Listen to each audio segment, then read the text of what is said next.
यानी जो नबी बता दे उसे अपना लो, जिससे मना कर दे उससे रुक जाओ, उनकी सुन्नतों पे चलो, उनकी आदतों पे चलो, उनके उसवे करीमा पे चलो, उनके अंदाज को अपनाओ, उनके किरदार को अपनाओ, अपने जीवन में उनको रोल मॉडल बनाओ और ऐसे मुसलमान बन जाओ कि जब तुम सिलीगुड़ी की धरती पे चलो तो तुम्हें देखने वाला ये ना कहे कि मुसलमान जा रहा है, बल्कि ये कहे कि चलता फिरता इस्लाम जा।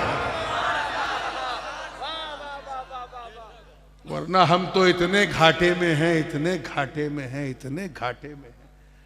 बुरा ना मानिएगा, मैं भी उसमें शामिल हूं। इल्ला माशाअल्लाह मैं उनकी बात नहीं कर रहा हूं जिनके वजूद मसूद की बरकत से अल्लाह ने सुतून समा कायम रखा है। लेकिन अक्सर मुसलमानों का आलम क्या है कि हम इसलिए मुसलमान हैं क्योंकि हमारे अब्बा मुसलमान है कि नहीं, दादा मुसलमान थे इसलिए हम मुसलमान। हम इसलिए मुसलमान हैं क्योंकि हमारे माँ बाप ने हमारा नाम उर्दू में, फारसी में, अरबी में रखा, हिंदी बांग्ला में नहीं रखा, हालांकि उसमें भी रखना जायज था। जैसे इंडोनेशिया मलेशिया के लोग अपनी मादरी जबान में नाम रखते हैं। हम इसलिए मुसलमान क्योंकि हम लोग ईद की सवई खाना नहीं छोड़ते, मुहर्रम का खिचड़ा खाना नहीं छोड़ते, रबीउल अव्वल की सबील पीना नहीं छोड़ते और शबे बारात में कब्रिस्तान बाद में पहले हलवा खाना नहीं छोड़ते। ये सच्ची बात है।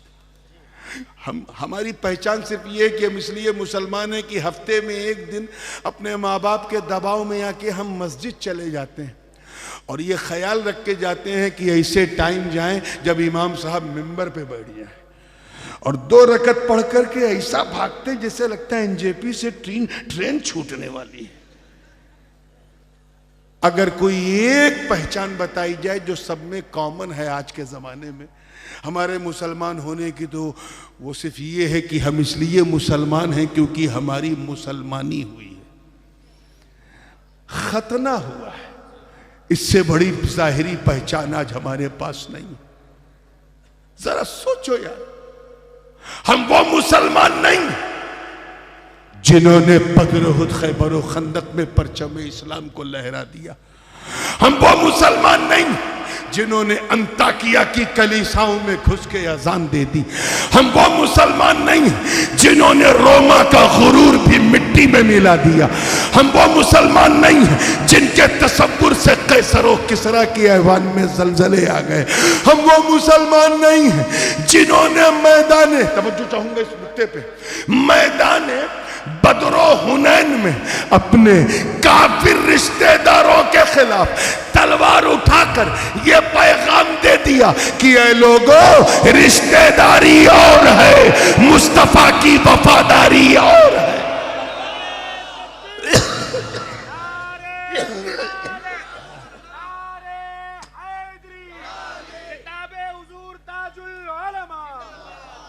हम वो मुसलमान नहीं हैं जिन्हें देखो तो खुदा याद आ जाए। हम वो मुसलमान नहीं जिन्होंने, जो नबी के वुजू के कतरों को भी जमीन पे गिरने नहीं देते। तवज्जो, हम वो मुसलमान नहीं, अरे जिन्होंने सदाए अर्रहील लबे पाके हबीब से क्या सुना कि अपनी नई नवेली दुल्हन को सुहाग की रात बिस्तरे अरूस पर छोड़कर घोड़े की नंगी पीठ पर बैठकर मैदाने कारजार में कूद कर जामे शहादत नोश कर लिया। हम वो मुसलमान नहीं हैं जिनका चेहरा देखकर कुद्स के पादरी ने कदमों में सारी चाबियां रख दी।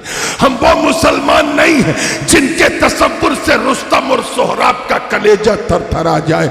हम वो मुसलमान नहीं हैं जिन्होंने दरियाए नील की रवानी को, देखिए कितने लोग इतिहास जानते हैं, दरियाए नील की रवानी को सिर्फ एक खत, एक पत्र लिखा तो रवानी का मिजाज बदल गया। हम वो मुसलमान नहीं है जिन्होंने फतह कादिसिया के वक्त साद इब्ने अबी वक्कास की कमान में शामिल होकर जब इराक का रुख किया और सामने दरियाए दजला की उफान मारती लहरों ने उन्हें रोका तो उन्होंने न आओ देखा न ताओ देखा, बल्कि उन लहरों में अपने घोड़ों को को दौड़ा दिया। और इस मंजर को देखकर शायर मशरिक को भी कहना पड़ा कि दस्तो दस्त है, दरिया भी न छोड़े हमने, बहरे जुल्मात में दौड़ा दिए घोड़े। तो बाबू हम लोग बहुत नुकसान में, सल्लल्लाहु अलैहि वसल्लम, without any further delay, because we already got delayed from our schedule time. भारतीय रेल की तरह आज हमारा जलसा भी अपने निर्धारित समय से थोड़ा विलंब चल रहा है, और बंगला में कहें तो विलंब चल रहा है। अब इतनी रात हो गई, थोड़ा हंसाऊंगा नहीं तो सुनाऊंगा क्या। ऊपर से गरीबी में आटा गीला ये है कि तबीयत भी प्लस माइनस हो रही है। मैंने सोचा किसी ऐसी आयत का इंतखाब करूं जिसमें कम मेहनत करना हो। बस यहीं बैठे बैठे जब मैं मियाँ को सुन रहा था तो मैंने सोचा बस जहां से इन्होंने छोड़ा है वहीं से छेड़ दूं। रात भी ढलती रहेगी, बात भी चलती रहेगी। चुनांचे मैंने सूरे असर शरीफ की आयाते बय्यनात की तिलावत का शरफ हासिल किया। तर्जमा अगर आपने गौर से सुन लिया, यकीन जानो सिल्लीगुड़ी वालों, तो किसी तर्जमानी की जरूरत नहीं पड़ेगी। है हुज्जते बंगाल। खरबूजे को देख के खरबूजा भी रंग बदल लेता है। जो बिहार से यहां है वो भी उसी रंग में रंग गए।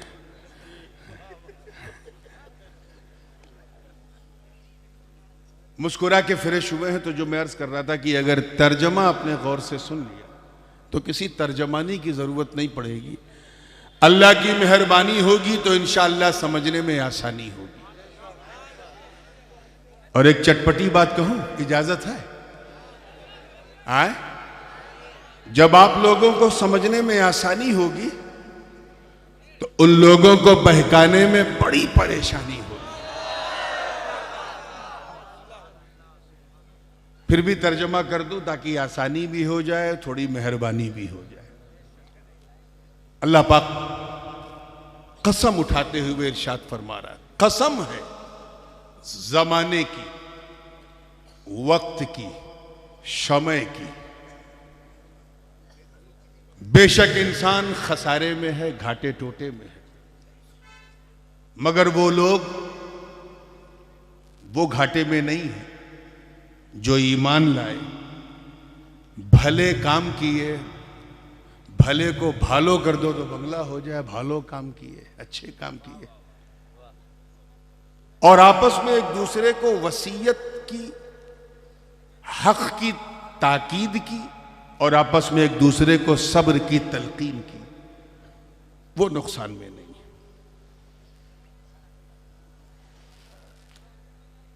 हजरत इमाम सैयदना मोहम्मद इदरीस शाफई, इमाम शाफई रहमतुल्लाह अलैह फरमाते हैं, दो कौल उनसे मंसूब है। तवज्जो, थोड़ा आप मेरा ख्याल करें ताकि मैं आपका ख्याल कर सकूं। मैं बताऊं कि मैं अपने पूरे उसमें नहीं आना चाहता। अभी मुझे रमज़ान से पहले 4-5 जलसे और निपटाने हैं, तो बहुत हिसाब से बोलना है। तो आप लोग ज़रा सा सहारा बनिएगा।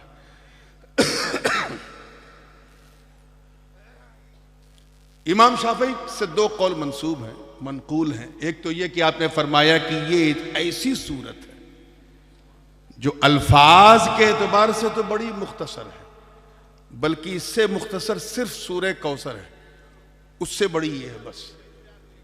लेकिन अपने मानी, अपने मफहूम के एतबार से ये इतनी जामे है, इतनी जामे है ये सूरत कि अगर इस सूरत के सिवा कुछ नाजिल ना होता तो यही काफी था। और एक कौल और आपसे मंसूब है कि ये वो सूरत पाक है कि इंसान अगर इसी सूरत में गहराई से तदब्बुर करे, फिक्र करे, विचार करे, गौर करे, तो इल्म आगही, ईमान और अमल सालेह का पूरा समंदर इसी सूरत के अंदर उसे नजर आए।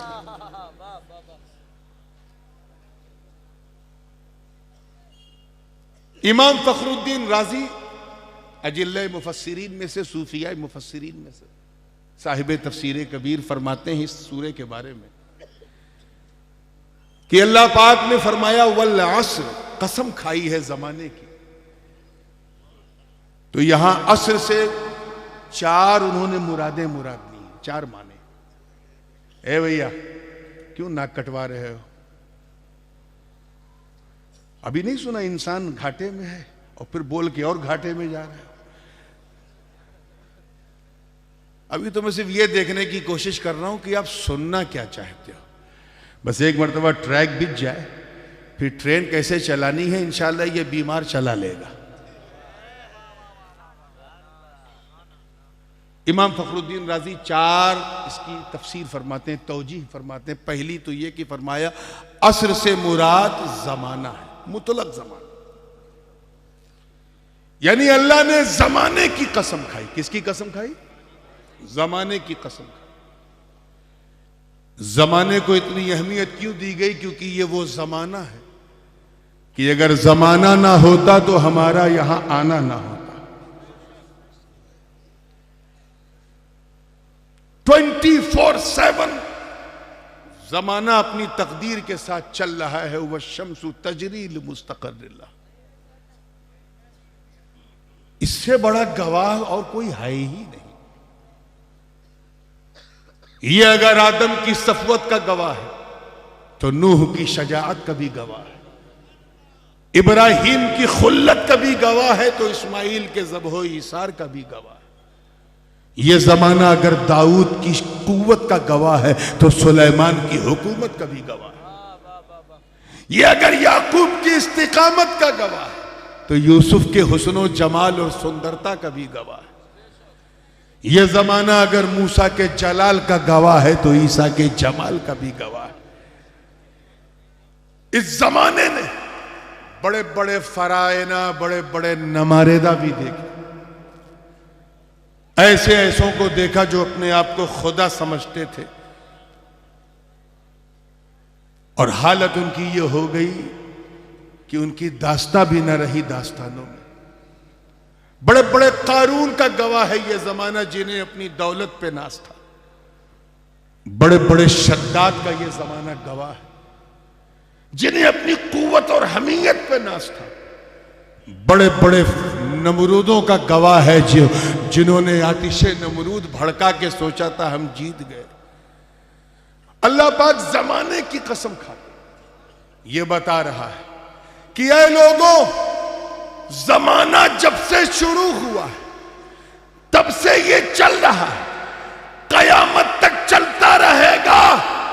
इसीलिए तो जमाने की कसम खाई ताकि लोग समझ जाए कि फायदे में वही होगा जो इस जमाने की कद्र करे। एक माना तो ये है। बड़ी तेजी से मैं बात को खत्म कर रहा हूं क्योंकि मुझे भी शब्बीर बरकाती को सुनना है और मैं चाहूंगा जहां मेरी आवाज तेज हो जाए वहां मैं कंट्रोल कर लूं। दूसरी तफसीर इमाम फखरुद्दीन राजी ने फरमाई कि यहां अस्र से मुराद वक्ते अस्र है। क्या है? जोर से बोलो और जोर से बोलो। असर का वक्त जानते हो किसे कहते हैं? अहनाफ के नजदीक जब हर चीज का साया साया असली से 2 गुना हो जाए तो वक्ते अस्र शुरू हो जाता है। 12 साढ़े 12 बजे तक आपके साइज का है, लेकिन 4 बजे 4:30 बजे शाम तक पहुंच के अगर वो डबल हो जाए तो समझ जाओ असर का वक्त शुरू हो गया। असर के वक्त की कसम खाई अल्लाह ने। क्यों? क्योंकि ये ढलान का वक्त है। किस चीज का वक्त है? ये इस तरफ इशारा है कि जिस तरह ये आसमान का सूरज डूब रहा है, ऐ इंसानों तुम्हारे जीवन तुम्हारी सांसें भी बुझने वाली, बंद होने वाली। अल्लाह पाक ने इसलिए असर के वक्त की कसम खाई ताकि तुम अपनी सांसों को उखड़ने से पहले समझ जाओ। तीसरी तौजी जो इमाम फखरुद्दीन राजी ने फरमाई वो है असर से मुराद नमाजे असर। जोर से बोलो क्या? ये नमाजे असर जो है ना, उनसे पूछो जो दुकान में बैठते हैं कैसी है। शाम को 4:30 बजे बाजार गर्म है, हाट बिल्कुल हॉट है। हाट बिल्कुल हॉट है। आप लोग हाट कहते हैं? एक के बाद एक कस्टमर आ रहे हैं, आप किसी को कुछ दे रहे, किसी को कुछ दे रहे, दुकानदार हैरान है, परेशान है, उसे सांस लेने की फुर्सत नहीं मिल रही, दुकानदारी चल रही है। इसी बीच मस्जिद से किसी मुअज्जिन ने आवाज दी, हय्या अलस सलाह, हय्या अलस सलाह, चलो कामयाबी की तरफ, आओ फलाह की तरफ, आओ नमाज की तरफ। अब जरा देखो ये असर का वक्त कितना कीमती है। एक तरफ कारोबार है और एक तरफ कुर्बे परवरदिगार है, एक तरफ दुकान की बेसात है, दूसरे तरफ मस्जिद में सलात है। अल्लाह पाक इस नमाज़े असर की अहमियत को दिखा के फरमा रहा है, कसम है मुझे नमाज़े असर की, जो इतनी कीमती है कि कारोबारी भी उसे अदा करने के लिए हौसला पैदा करता है। और चौथी जो है, last but not the least, क्योंकि बिल्कुल मुझे शॉर्टेस्ट वे पॉसिबल से गुजरना है। चौथी तफसीर आपने फरमाई, असर से मुराद हर जमाना नहीं, बल्कि जमाने मुस्तफा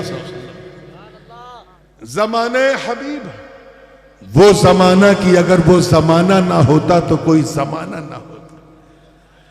वो जमाना जिस जमाने में मुस्तफा ने अपने पावन पवित्र चरणों को मक्के की धरती पे रखा, वो खैरुल कुरून जमाना, बेहतरीन जमाना, लाजवाब जमाना, शानदार जमाना, बेमिसाल जमाना, फेनोमिनल जमाना। अरे वो जमाना जिस पर आदम की आदमियत को भी नाज, नूह की शजाअत को भी नाज, इब्राहिम की खुल्लत को भी नाज, इस्माइल के ज़ब्हो इसार को भी नाज, दाऊद की कुव्वत को भी नाज, सुलेमान की बादशाहत को भी नाज। तभी जब मले आला में इस जमाने की चर्चा हुई और रब ने फरमाया कि अगर तुम्हारे जमाने में मेरा महबूब आ जाए तो लतुमिनुन्न बिही व लतंसुरुन्ना, तो तुम मेरे महबूब पर जरूर ईमान ले आना। मतलब साफ है कि यह जमाना इतना कीमती है कि जब तक यह जमाना ना आए तेरी उम्मतें कहेंगी ला इलाहा इल्लल्लाह, मूसा कलीमुल्लाह ला इलाहा इल्लल्लाह, इब्राहिम खलीलुल्लाह ला इलाहा इल्लल्लाह, ला इलाहा इल्लल्लाह, ईसा रूहुल्लाह ला इल्लल्लाह, दाऊद खलीफतुल्लाह। मगर तुम इस जमाने के तकद्दुस का ख्याल रखते हुए हर वक्त यही कहना कि ला इलाहा इल्लल्लाह मुहम्मदुर रसूलुल्लाह।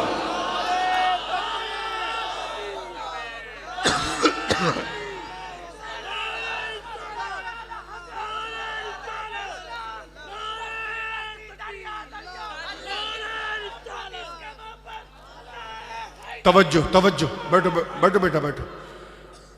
इमाम फखरुद्दीन राजी सूरह बलद की तफसीर में फरमाते हैं, अल्लाह पाक ने मक्के शहर की कसम खाई। तवज्जो, ला उक़सिमु बिहाज़ल बलद, कसम है, ये हाजा इसमें इशारा है, देखिए कितने लोग कैच कर रहे हैं। कसम है मुझे इस शहर मक्का की। अल्लाह ने मक्के की कसम क्यों खाई? तवज्जो चाहूंगा, देखिएगा। इसलिए कि वहां काबा है, उम्मुल कुरा, मिज़ाबे रहमत है? नहीं। क्या वहां मुल्तजिम है इसलिए कसम खाई? नहीं। क्या वहां बाबे काबा है इसलिए? नहीं। क्या वहां रुकने यमानी, रुकने शामी, रुकने इराकी है इसलिए? नहीं। क्या वहां चाहे जमजम है इसलिए? नहीं। क्या वहां मुल्तजिम है इसलिए? नहीं। क्या वहां सफा मरवा है इसलिए? नहीं। क्या वहां हज होता है इसलिए? नहीं। क्या वहां मिना मुज़दलिफ़ा अरफात है इसलिए? नहीं। बल्कि वजह क्या है? वह अंत हिल्लुम बिहादल बलद, ए महबूब कसम है मुझे शहर मक्का की जिस शहर ने तुझे अपने आगोश में ले रखा।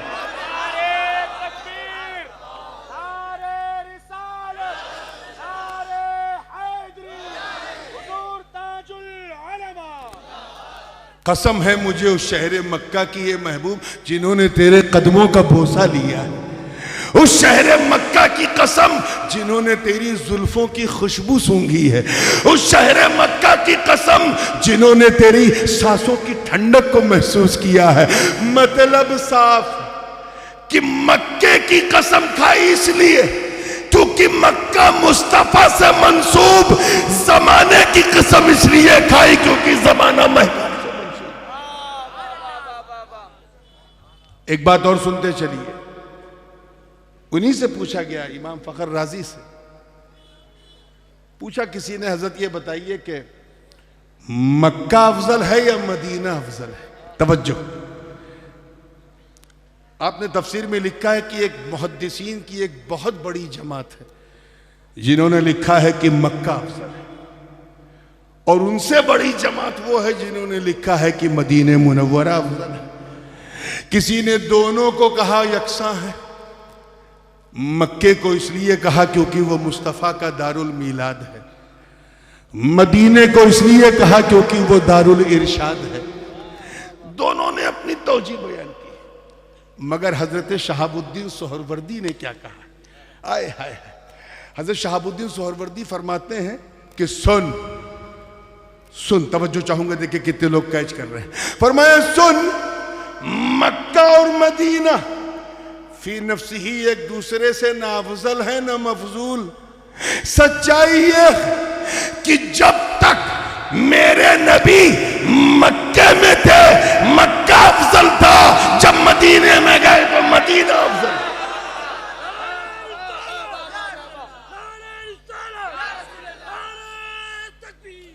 ये है कदमे नाज़े मुस्तफ़ा का फैज़। आगे फरमाया सुनो, मदीना, अल्लाहु अकबर, मदीना तो शहरे नबी तो जन्नत से भी ज्यादा अफजल है। मैं एक बात बताऊं, यहां ये बात जहन में रहे कि मोमिन की मेराज यही है कि वो अपने आमाले सालेहा नेकियों के जरिए जन्नत का हकदार हो जाए,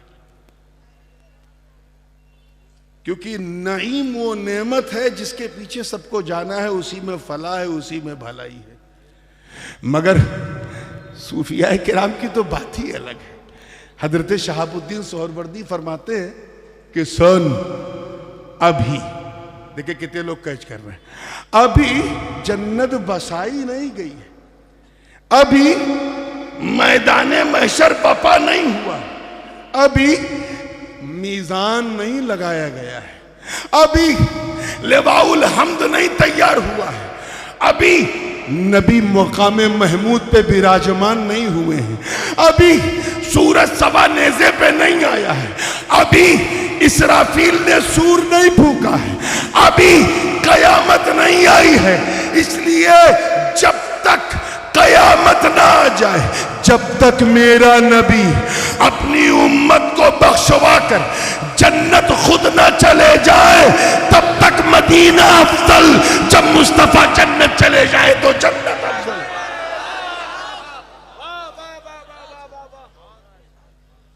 ये है निस्बते पाके हबीब का फैज। बात समझ में आ रही है ना? तो कसम है मुझे जमाने मुस्तफा की, वो जमाना जो सारे जमानों से अफजल। दमिश्क के बाजार में एक मजजूब, एक अल्लाह वाले गुजर रहे थे, एक दुकान को देखा, तवज्जो है, अच्छा जो बात मैं हल्के में कहा करूं उसको हल्के में ना लिया करूं। कभी कभी मैं जोर का झटका बड़ी धीरे से देता हूं, वो मेरे लिए रेस्ट है, आपके लिए बेस्ट है। तो तवज्जो से देखिएगा, दिमश्क, वहां की एक अल्लाह वाले गुजर रहे थे, उन्होंने एक दुकान देखी, बर्फ की दुकान, बर्फ वाला चीख चीख के जो है बेच रहा था, जल्दी मेरा बर्फ खरीद लो, जल्दी मेरा बर्फ खरीद लो, इससे पहले कि बर्फ घट जाए, गल जाए, 1 किलो से आधा किलो, आधा किलो से 1 पाव हो जाए, मेरा नुकसान हो जाए, खरीद लो। वो चिल्ला रहा था, मजदूर पहुंचे उसके पास, कहा कि ये इतना उतावला क्यों हो रहा है, इतना ताड़ाताड़ी क्यों, अरे बिकने दो। कहा नहीं हुजूर, अगर ये वक्त पे न बिका तो ये पानी बन जाएगा और मेरे लिए नुकसान साबित होगा। हजरत फरमाते हैं कि जैसे ही मैंने उससे ये लफ्ज सुना, मुझे ये आयत याद आ गई, वल अस्री इन्नल इंसान लफी खुस्र। कसम है मुझे ज़माने मुस्तफ़ा की कि इंसान नुकसान में। अब जरा देखो, हमें जीना उतना ही है जितना जीवन हम लेके आए, है कि नहीं? कोई 70 साल का जीवन लेके आया, कोई 80 साल, कोई 85 साल, कोई 90, 95, बस अब कोई सेंचुरी नहीं मार पाता। पहले लोग भूखे मरते थे, अब खा खा के मर रहे हैं। हाइपरटेंशन है तो ब्लड शुगर है तो ये है तो कोलेस्ट्रॉल है, अल्लाह जाने क्या क्या है, ट्राइग्लिसराइड है, खा खा के मर रहे हैं। उम्र लेके आए हैं 80, पैदा होते ही अब उम्र में कमी शुरू हो गई। एक दिन घटा, दूसरे दिन 2 दिन के हुए 2 दिन घटा, 3 दिन के हुए 3 दिन घटा, 4 दिन के हुए 4 दिन घटा, 5 साल के हुए 5 साल जिंदगी के निकल गए, 10 साल के हुए 10 साल जिंदगी के निकल गए।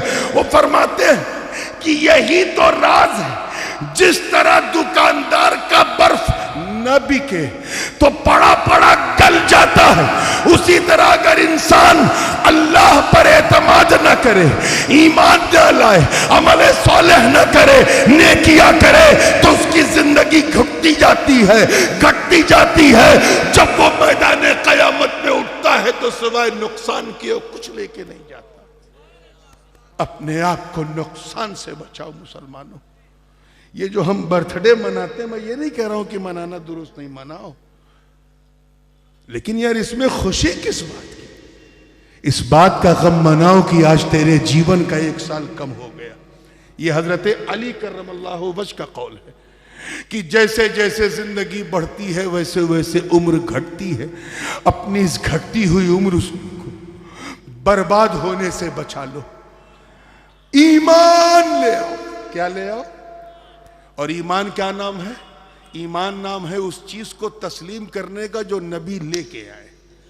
अत-तस्दीक बिमा जाअ बिही नबी सल्लल्लाहु अलैहि वसल्लम, यानी जो नबी बता दे उसे अपना लो, जिससे मना करते हैं उससे रुक जाओ, उनकी सुन्नतों पे चलो, उनकी आदतों पे चलो, उनके उसवे करीमा पे चलो, उनके अंदाज को अपनाओ, उनके किरदार को अपनाओ, अपने जीवन में उनको रोल मॉडल बनाओ और ऐसे मुसलमान बन जाओ कि जब तुम सिलीगुड़ी की धरती पे चलो तो तुम्हें देखने वाला ये ना कहे कि मुसलमान जा रहा है, बल्कि ये कहे कि चलता फिरता इस्लाम जा। वरना हम तो इतने घाटे में हैं, इतने घाटे में हैं, इतने घाटे में हैं। बुरा ना मानिएगा, मैं भी उसमें शामिल हूं। इल्ला माशाअल्लाह मैं उनकी बात नहीं कर रहा हूं जिनके वजूद मसूद की बरकत से अल्लाह ने सुतून समा कायम रखा है। लेकिन अक्सर मुसलमानों का आलम क्या है कि हम इसलिए मुसलमान हैं क्योंकि हमारे अब्बा मुसलमान है कि नहीं, दादा मुसलमान थे इसलिए हम मुसलमान। हम इसलिए मुसलमान हैं क्योंकि हमारे माँ बाप ने हमारा नाम उर्दू में, फारसी में, अरबी में रखा, हिंदी बांग्ला में नहीं रखा, हालांकि उसमें भी रखना जायज था। जैसे इंडोनेशिया मलेशिया के लोग अपनी मादरी जबान में नाम रखते हैं।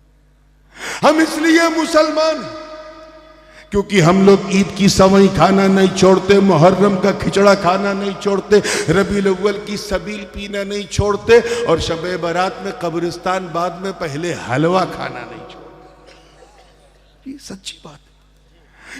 हमारी पहचान सिर्फ ये कि हम इसलिए मुसलमान हैं कि हफ्ते में 1 दिन अपने माँ बाप के दबाव में आके हम मस्जिद चले जाते हैं और ये ख्याल रख के जाते हैं कि ऐसे टाइम जाएं जब इमाम साहब मिंबर पे बैठ जाएं और 2 रकत पढ़ करके ऐसा भागते जैसे लगता है एनजेपी से ट्रेन छूटने वाली है। अगर कोई एक पहचान बताई जाए जो सब में कॉमन है आज के जमाने में हमारे मुसलमान होने की, तो वो सिर्फ ये है कि हम इसलिए मुसलमान हैं क्योंकि हमारी मुसलमानी हुई है, खतना हुआ है। इससे बड़ी जाहिरी पहचान आज हमारे पास नहीं। जरा सोचो यार, हम वो मुसलमान नहीं जिन्होंने बद्र, उहद, खैबर और खंदक में परचम इस्लाम को लहरा दिया। हम वो मुसलमान नहीं जिन्होंने अंताकिया की कलीसाओं में घुस के अजान दे दी। हम वो मुसलमान नहीं जिन्होंने रोमा का गुरूर भी मिट्टी में मिला दिया। हम वो मुसलमान नहीं जिनके तसव्वुर से कैसर और किसरा के ऐवान में जलजले आ गए। हम वो मुसलमान नहीं जिन्होंने मैदान, तवज्जो चाहूंगा इस नुक्ते पे, मैदान बदरो हुनैन में अपने काफिर रिश्तेदारों के खिलाफ तलवार उठाकर ये पैगाम दे दिया कि ऐ लोगों, रिश्तेदारी और है, मुस्तफा की वफादारी और है।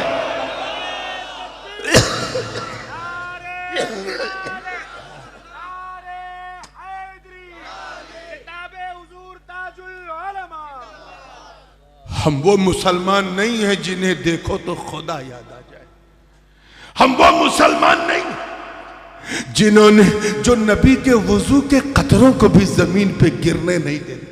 तवज्जो, हम वो मुसलमान नहीं, अरे जिन्होंने सदाए अर्रहील लबे पाके हबीब से क्या सुना कि अपनी नई नवेली दुल्हन को सुहाग की रात बिस्तरे अरूस पर छोड़कर घोड़े की नंगी पीठ पर बैठकर मैदाने कारजार में कूद कर जामे शहादत नोश कर लिया। हम वो मुसलमान नहीं हैं जिनका चेहरा देखकर कुद्स के पादरी ने कदमों में सारी चाबियां रख दी। हम वो मुसलमान नहीं हैं जिनके तसव्वुर से रुस्तम और सोहराब का कलेजा थरथरा जाए। हम वो मुसलमान नहीं हैं जिन्होंने दरियाए नील की रवानी को, देखे कितने लोग इतिहास जानते हैं, दरियाए नील की रवानी को सिर्फ एक खत, एक पत्र लिखा तो रवानी का मिजाज बदल गया। हम वो मुसलमान नहीं है जिन्होंने फतह कादिसिया के वक्त साद इब्न अबी वक्कास की कमान में शामिल होकर जब इराक का रुख किया और सामने दरियाए दजला की उफान मारती लहरों ने उन्हें रोका तो उन्होंने न आओ देखा न ताओ देखा, बल्कि उन लहरों में अपने घोड़ों को दौड़ा दिया। और इस मंजर को देखकर शायरे मशरिक को भी कहना पड़ा कि दश्तो दस्त है, दरिया भी न छोड़े हमने, बहरे जुल्मात में दौड़ा दिए घोड़े। तो बाबू हम लोग बहुत नुकसान में, हम ये भूल जाते हैं कि हम कैसे मुसलमान हैं और हमें कैसा होना चाहिए। आज के सर्कमस्टांसेस को देखो। हजरत ख्वाजा हसन बसरी की बारगाह में एक मुरीद आया, अर्ज किया हुजूर अल्लाह हज्जाज बिन यूसुफ को हटा क्यों नहीं देता, बड़ा जालिम, नाम सुना है? ये चार लोग बोल रहे हैं। हज्जाज बिन यूसुफ बड़ा क्रूर शासक, इतना बड़ा जालिम था कि जुल्म शर्मिंदा हो जाए उसके सामने। बसरा का गवर्नर था। अब आप अंदाजा लगा लें कि जिस गुरु ने उसे कुर्सी पे बिठाया था उसी गुरु को साइड में बिठा के उनकी कुर्सी पे बैठ गया। ऐसा जालिम था। गुरु जी के जमाने में जो सोने के सिक्के चलते थे, दिरहम दीनार, वो दनानीर जो चलते थे सोने के, उनको आग में पिघला के आज की मॉडर्न भाषा में कहें तो डीमोनेटाइज करके, यानी नोटबंदी करके अपने नाम का सिक्का चलाया। किसने? हज्जाज बिन। इतना जालिम था। हद तो ये है कि उस जमाने का जो सबसे बड़ा मीडिया है, आज भी अगर मुसलमान उसे यूटिलाइज करें तो ये सोशल मीडिया भी सिसक के रह जाएगा उसके सामने, जिसे जुमा कहते हैं। जुमा से बड़ा कोई मीडिया नहीं है जहां एक ही समय पूरी दुनिया में सारी बात पहुंच जाए। हज्जाज बड़ा होशियार था। उसने क्या किया, सारी मस्जिदों को अपने कंट्रोल में कर लिया ताकि मस्जिद में सिर्फ उसी के नाम का खुतबा पढ़ा जाए, यानी पूरे मीडिया को अपनी गोद में बिठा लिया हज्जाज बिन यूसुफ। और अगर कोई इमाम अल्लाह वाला उसके मुकाबले में आ जाए, उसके तराने ना पढ़े तो उसकी दाढ़ी खिंचवा लेता था। हुकूमत की एजेंसीज उसके खिलाफ लगा देता था। उसे डिटेंशन सेंटर में डिटेन कर दिया जाता था। कौन? आपका दिमाग इधर उधर तो नहीं जा रहा है ना? हाँ, जाना भी नहीं चाहिए। हज्जाज बिन यूसुफ इतना जालिम। यार मुझे कहने में घबराहट नहीं होती, आपको सुनने में हो रही। हज्जाज बिन यूसुफ की मैं बात कर रहा हूं, बिला वजह आप इधर उधर जा रहे हैं। इतना जालिम सुल्तान था। मगर एक चीज ध्यान में रखिएगा मौलाना नजीर साहब, ऐसा जरूरी नहीं है कि जो जालिम होता है वो कोई अच्छा काम नहीं करता है। हज्जाज ने भी किया। चुनांचे उसने दो बड़े काम ये किए कि एक तो उसने हम अजमियों के लिए कुरान पाक में ज़बर ज़ेर एराब नुक्ते लगा दिए कि ये बा है तो एक नुक्ता, ता है तो दो नुक्ता, सा है तो तीन नुक्ता। ये ऐसा कर दिया कि उसकी वजह से हम कुरान शरीफ पढ़ लेते हैं। और दूसरा उसने ये किया कि उसने मोहम्मद बिन कासिम को रवाना किया हिंद के लिए, जिसने सिंध फतेह किया। अब अगर अल्लाह उसे माफ़ कर दे तो उसका फजल है, ना माफ़ करे तो अदल है। तो अगर किसी जालिम से कुछ अच्छे काम देखो तो चौको मत करते हैं। इतना जालिम था हज्जाज बिन यूसुफ। एक मुरीद आया ख्वाजा हसन बसरी के पास, अर्ज किया हुजूर ये इतना बड़ा जालिम सुल्तान, सहाबा और ताबईन के खून से अपने हाथों को रंगने वाला ये हज्जाज, अल्लाह इसे हटा क्यों नहीं देता? ऐ सिलीगुड़ी के गयूर मुसलमानों, इतना कहना था। हजरत ख्वाजा हसन बसरी के चेहरे पे जलाल और जमाल का एक मुश्तरका रंग आया और फरमाया सुन, यही पूछ रहा है ना अल्लाह हटा क्यों नहीं देता? सुन, मा जा अल हज्जाजु इल्ला बिदुनूबिना, कि हज्जाज बिन यूसुफ सिर्फ हमारे गुनाहों की वजह से आया। रात ज्यादा हो गई क्या? किस वजह से आया है? Because we have done sins, हमने इतने गुनाह किए हैं कि अल्लाह ने हमें सबक सिखाने के लिए हज्जाज को हमारे सरों पे बिठाया है। जरा सोचो मुसलमानों, होश के नाखुन लो। आज से लगभग तकरीबन 14.25 या 1400 साल पहले दौरे हज्जाज में जो भी मुट्ठी भर गुनहगार थे, उनको देखकर उनकी वजह से अल्लाह ने ऐसा जालिम सुल्तान उनके सर पे बिठाया। आज के इन गुनहगारों को देखते तो क्या कहते? ये रात दिन शराब कबाब और शबाब में खोता खाने वाली इस नस्ल को देखते तो क्या कहते? ये उल्टी सीधी हरकतें करने वाली इस नौजवान नस्ल को देखते तो क्या कहते? रात के अंधेरों में अपने ही घरों में रहकर मोबाइल के जरिए चीटिंग और चैटिंग करने वाली इस नस्ल को देखते तो क्या कहते? दिल्ली बंबई कलकत्ते जाके कमा के 4 पैसे क्या आ गए, अपने माँ बाप को ठोकर मारने वाली इस कौम को देखते तो क्या कहते? तेरी जिंदगी में एक नई नवेली दुल्हन क्या आई, तू अपने माँ के एहसान को भूल गया।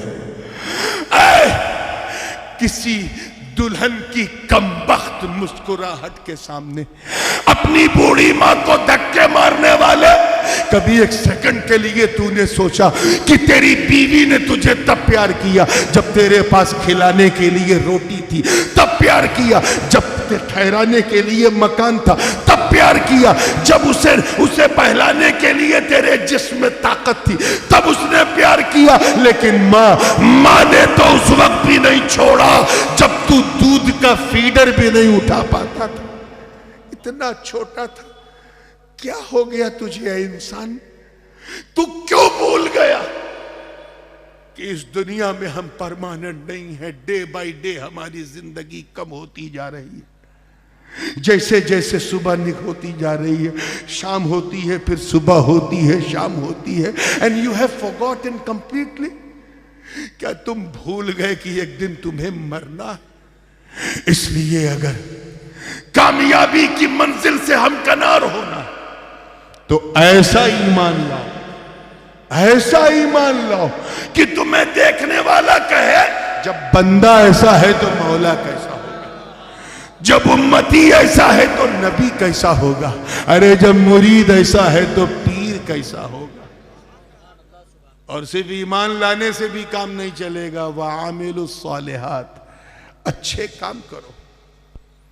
नमाज पढ़ो, रोजा रखो, हज करो, ज़कात दो, नेकियां करो, खैरात करो, भलाई करो, अच्छी सोशल वर्क करो, लोगों की मदद करो, बेवा का सहारा बनो, यतीम के सर पे हाथ रखो, दुखों का सहारा बनो, दर्द का मदावा बनो। ऐसे इंसान बनो कि लोग तेरी सीरत को देखकर मुस्तफा की सीरत को माने। इतिहास साक्षी है मेरे दोस्तों कि जाहिरी तौर पर, जाहिरी चेहरे बुशरे में तो मेरे आका भारत में नहीं आए, मगर मजहरे जमाले मुस्तफा का पैकर बनकर, सीरत मुस्तफा का आईना बनकर गरीब नवाज आए। कौन आए? जोर से बोलो, और जोर से बोलो।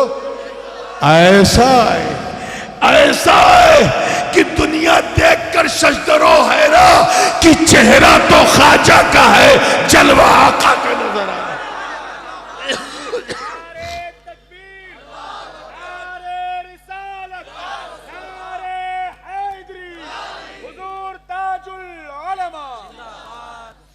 और सिर्फ नेक अमल से भी काम नहीं चलेगा, बल्कि नेकी की तलकीन करो, दूसरे को वसीयत करो। मालूम है,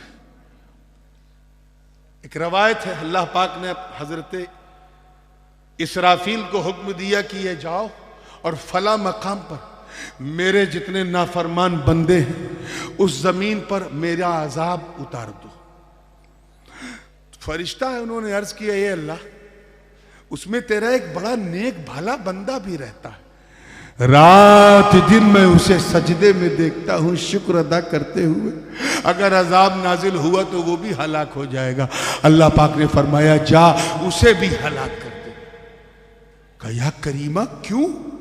कहा सुन, इन नाफरमानों को तो इसलिए हलाक करना है क्योंकि इन्होंने नाफरमानी की, और उस नेक को इसलिए हलाक करना है कि उसने अपनी आंखों के सामने ये बेहयाई देखी मगर बोला ना, शराब पीते हुए नौजवानों को देखा मगर टोका ना, ज़िना करती हुई नौजवान नस्लों को देखा मगर रोका ना। इसलिए मुसलमानों, तुम खैर उम्मत का हिस्सा हो, तुम पर जरूरी कि तुम अच्छे अमल करो भी और दूसरों से अच्छे अमल कराओ भी, अच्छे इंसान बनो भी, दूसरों को अच्छा बनाओ भी, ताकि तुम्हें देखने वाला ये कहे कि ये सच्चा औलिया अल्लाह से मोहब्बत करता है। क्योंकि अल्लाह वालों ने क्या किया, अच्छे अमल तो गौस पाक का ऐलान कर रहे थे, बगदाद क्यों आए? संवारने के लिए। गरीब नवाज संजर में तो इबादत कर रहे थे, अजमेर क्यों आए? हमें संवारने के लिए। मखदूम अशरफ सिमनान में अज़कारे ओवैसिया का विर्द कर रहे थे कि चौचा क्यों आए? हमें संवारने के लिए। हजरत बदिउद्दीन जिंदा शामदार हलब की धरती में हजरत बायजीद की सोहबत में अल्लाह अल्लाह कर रहे थे। भारत में क्यों आए? हमें संवारने के लिए। हमें ये न देखो संवारने वाला मस्त है या मलंग है, ये न देखो कि मस्त है या मलंग है, ये देखो कि जिसे देखो तो खुदा याद आ जाए, इसे देखो तो खुदा याद आ जाए और दिल की तख्ती पे लिख जाए कि जब इसके जमाल का ये जलवा है तो बनाने वाले का जलवा कैसा हो। अजीजाने मिल्लत वतवासौ बिस्सब्र, जाहिर है कि जब आदमी एक दूसरे को नेकियों की तलकीन करेगा, भलाई सिखाएगा, अपने बच्चों की अच्छी तरबियत करेगा, तो रास्ते में शैतान रुकावटें भी पैदा करता है। अल्लाह पाक फरमाता है चौथी कंडीशन कामयाबी की ये है कि अगर ऐसी रुकावटें आए तो तुम उस पर सब्र करो। क्या करो? बदला मत लो, सब्र करो, नियत को नेक रखो, एलाए कलिमतिल हक का झंडा बुलंद करो, और मुश्किलें आए तो सब्र करो। क्या तुमने दश्ते करबला में नहीं देखा? हम तो पावरलेस होके हमें सब्र करना है, मेरा हुसैन तो पावरफुल होके सब्र कर रहा था। ताकत थी मगर सब्र किया, सतवत थी मगर सब्र किया, हिम्मत थी मगर सब्र किया। क्यों? ताकि लोग समझ जाए कि सब्र की ताकत कितनी अजीम होती है। जब्र करने वाले यजीद को दुनिया भूल गई, मगर सब्र करने वाला हुसैन हर दिल में मौजूद है, हर जगह में मौजूद है, हर शहर में मौजूद है, हर करिए में मौजूद है, हर मुल्क में हुसैन, हर बर्रे आज़म में हुसैन, दरिया की रवानी में हुसैन, सहराओं में हुसैन, दरियाओं में हुसैन, पहाड़ों में हुसैन, जंगलों में हुसैन, अमेरिका से लेके ऑस्ट्रेलिया तक हुसैन, यूरोप से लेके अफ्रीका के जंगलों तक हुसैन। अरे सिर्फ रटे रटाए नारों में नहीं, बल्कि सच्ची बात यह है कि बस्ती बस्ती में हुसैन, करिया करिया में हुसैन।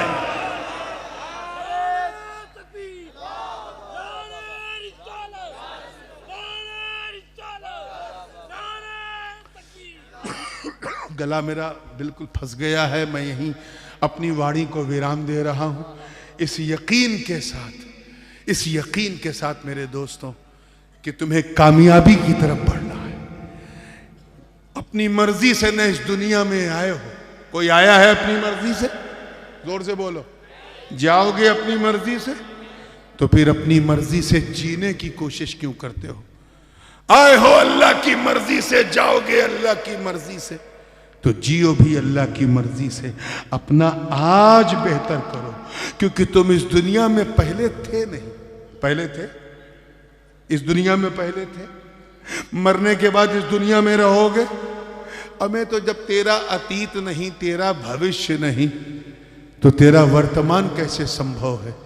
इसलिए अपने आज को बेहतर करो। उठो तो तौबा करके उठो, एक बेहतर इंसान बनने की नीयत से उठो, और हजरत दाता मलन शाह की चौखट पर यह अहद करके उठो कि अब हम नुकसान उठाने वालों में नहीं, फायदा उठाने वालों में रहेंगे। मौला करीम हम सबको सच्चा पक्का सुन्नी सहीहुल अकीदा मुसलमान बनाए रखे। व आखिरु दावाना अनिल हम्दुलिल्लाहि रब्बिल आलमीन। अस्सलामु अलैकुम। अभी तो जलसा आधा हुआ है, अब इंशाअल्लाह जनाब शब्बीर बरकाती साहब और आप होंगे, जरा संभालो।